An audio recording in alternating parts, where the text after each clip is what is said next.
Bonsoir, bienvenue dans le meilleur des mags. On s'arrête en cette période de Noël sur une initiative solidaire qui a trouvé sa place durant 6 semaines l'été dernier dans un centre commercial des environs de Nantes.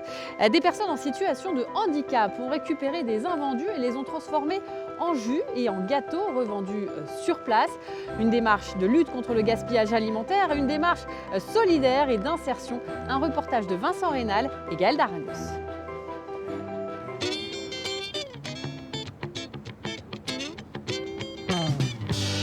22, v'là la brigade anti-gaspi. En ordre de marche, Gilles, Noémie, Émeric et Ophélie. Des travailleurs en situation de handicap, un peu écolo aussi. Comme chaque mercredi, direction les ateliers d'un hypermarché situé au nord de Nantes. Ça prouve que je peux sortir à l'extérieur de l'ESAT et ça prouve que je peux apprendre à faire autre chose qu'être en atelier. En atelier, c'est bien aussi, mais au moins ça permet de voir ce qu'il y a à l'extérieur.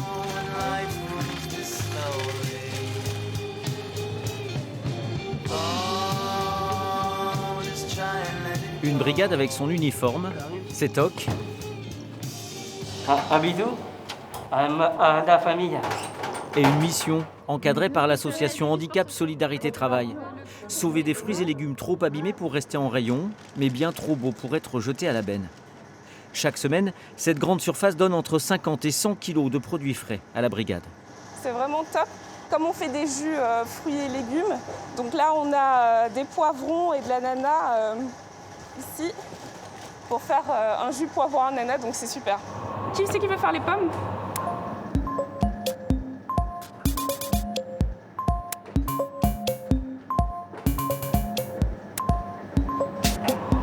Tu vois, quand tu sens que c'est dur comme ça, tu peux changer un petit peu l'orientation du couteau, tu le mets plutôt comme ça.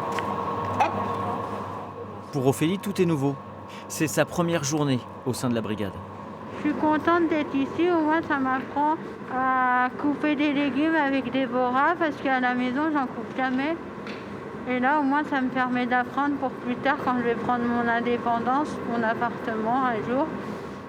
Pour tous, il a fallu trouver des outils adaptés, penser différemment certains process de fabrication. Qu'ils sachent en fait quel numéro ils doivent avoir sur la balance pour que la pesée soit exacte. On leur inscrit devant, comme ça ils l'ont toujours sous les yeux. Et on leur met la marge de tolérance, parce qu'on n'est pas on est juste on n'est pas au gramme près. Donc s'ils ont 79 ou 81, c'est bon aussi pour leur peser. Pour qu'ils ne soient pas stressés, si par exemple ils obtiennent 81 sur la balance, c'est acceptable pour le cookie. Je suis intégrée, je suis formée et je suis très douée. La recette des futurs cookies est simple. Du pain de la veille broyé, du beurre, beaucoup de chocolat et une bonne dose d'esprit d'équipe. Les liens se tissent, les liens humains. Le fait qu'on se retrouve dans un environnement qui est autre que l'ESAT, on est en milieu ordinaire, comme on l'appelle, et du coup se tissent des relations humaines, forcément, on discute, on se retrouve le mercredi. Donc oui, je trouve qu'il y a des liens qui se tissent.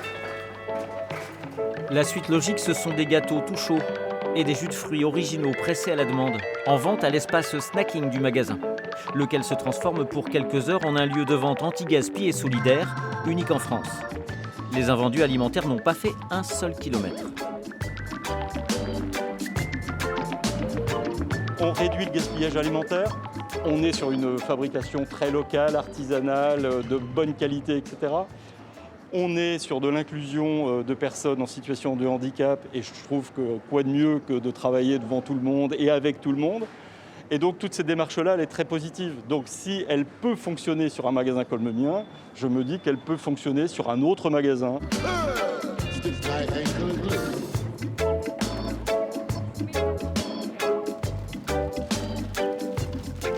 Bah franchement c'est bon hein. C'est vous qui avez fait ça? Non, C'est pas vous, c'est eux? oui. C'est des collègues. Franchement je trouve ça grave top hein, comme... Quand vous dites le concept c'est top, ça veut dire que c'est quoi? C'est le fait de... Bah, le fait que c'est solidaire et que c'est anti-gaspi en fait. C'est 2 en 1. Donc c'est top je trouve. C'est bon, hein?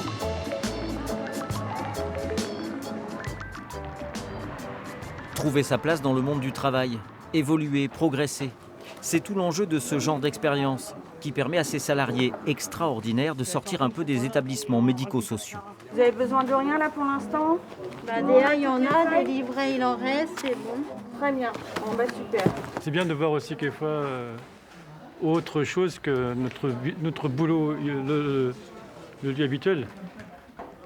Moi j'ai fait aussi des chantiers de numérisation, c'est vrai qu'on voit d'autres personnes, c'est sûr. Ça nous change d'ici, c'est sûr.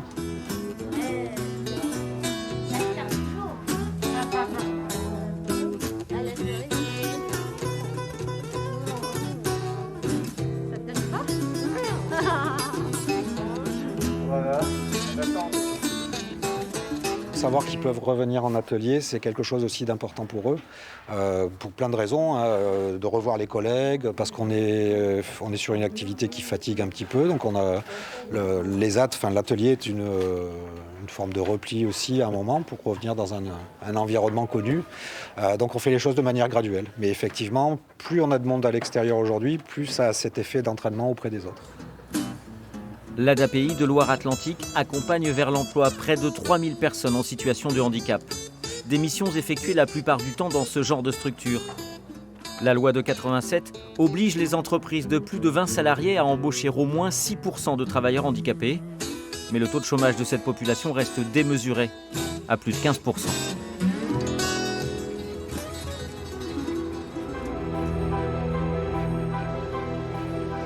L'opération a séduit, l'association compte bien la renouveler en Pays de la Loire ou même ailleurs en France. Plutôt sur le modèle des jus que des gâteaux, c'est un petit peu plus facile à mettre en place. La brigade anti-gaspi a sa boutique dans un centre commercial de l'île de Nantes. N'hésitez pas à passer la voir. Très bonne soirée à vous.